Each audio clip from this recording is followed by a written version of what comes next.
It's about the land. It's always about the land. Working the land brings me to a place of peace, especially on our farm on Salt Spring Island. It's the land just to the west of Vancouver Island in British Columbia. We came to Salt Spring on a hot, steamy July day, 1860. I came with my husband Louis, my 4-year-old girl Emma, and my 3-year-old Willis. And I was 5 months pregnant.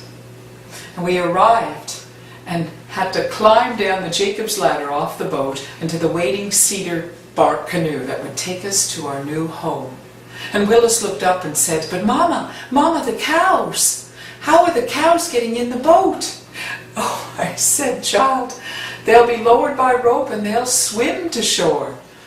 And that's what we did. We all gathered on the shore and walked, this great collection of us, down this path, through the wilderness, past shrub and tree and every manner of vine, until we arrived in the middle of the wilderness at our new cabin. You see, Louis had been up a few weeks earlier to start the cabin, our new home.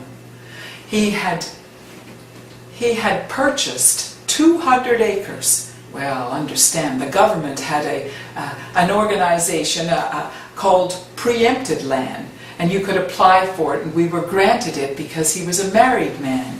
And you lived on the land, worked the land, and eventually you could own the land. And that's what we did. We lived and worked on our farm.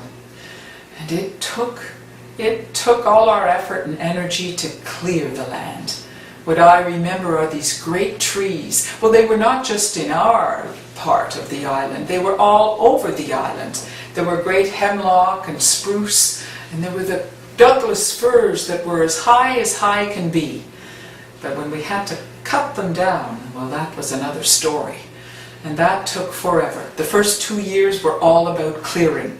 And these great stumps, reminders of who these trees were, until finally we had a meadow ready for the cattle, and land that we could seed and plant.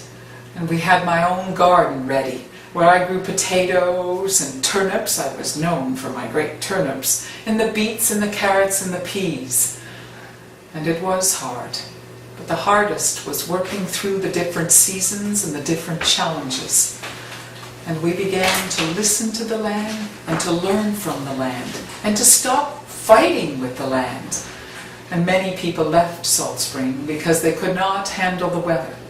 And the winters were harsh and brutal sometimes, with the horizontal rain and the wind and the snow.